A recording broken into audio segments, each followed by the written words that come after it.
নির্বাচনী রোডম্যাপ ঘোষণা হওয়ায় কমিশনের প্রতি মানুষের আস্থা এসেছে বলে মন্তব্য করেছেন নাগরিক ঐক্য সভাপতি মাহমুদুর রহমান মান্না। শুক্রবার বিকেলে কুমিল্লার চান্দিনায় এলডিপির ত্রিবার্ষিক সম্মেলন শেষে সাংবাদিকদের সাথে আলাপকালে তিনি এ মন্তব্য করেন।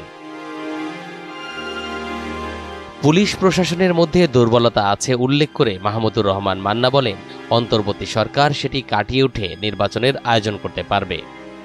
এটা নীল না কালো কি এটা কেমনে দেখছেন আমি তা জানি না। আমি এটার মধ্যে কোনো ষড়যন্ত্র দেখছি না। আমি বরঞ্চ দেখছি যে এর ফলে মানুষের মধ্যে একটা আস্থা এসছে ও মনে করছে ইলেকশন তাহলে হচ্ছে। অলরেডি ধরেন মিডিয়াগুলো আপনারা নিজেরা, তারপরে যে পত্রপত্রিকা তাদের লেখা থেকে বলেছে, তারা মনে করছে নির্বাচনটা অত্যাসন্ন, এটা নির্বাচনের বলটাই গড়াচ্ছে। আমি পজিটিভলি দেখে মধ্যে নেগেটিভ কিছু দেখছি না। তো নির্বাচন 15ই ফেব্রুয়ারি হবে না কবে তা তো বলে নাই। আর সমস্ত প্রস্তুতি সম্পন্ন হয়েছে যথেষ্টভাবে, এরকম বলছি না। ধরেন পুলিশের ব্যাপারে দুর্বলতা আছে, প্রশাসনের দুর্বলতা আছে, যতখানি সময় আছে তার মধ্যে এটা কাভার আপ করা যাবে।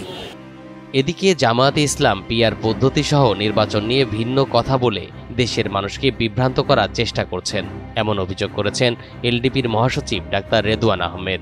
তিনি বলেন, নির্বাচনী রোডম্যাপের পক্ষে 90% মানুষ মাঠে নেমে যাবে। ইসলামিক সংগঠনগুলোর সাথে যেভাবে জোট করতেছে, নির্বাচন করলে তো আপনার কয় পার্সেন্ট ভোট পাবে এটা দেশের মানুষ জানে। ইতিপূর্বেও তারা 10-12% ভোট পাইছে, হয়তো 12 বা 15% ভোট পাবে।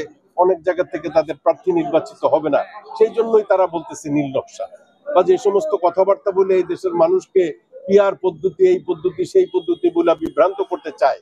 এই বিভ্রান্ত করে কোনো কিছু লাভ নাই।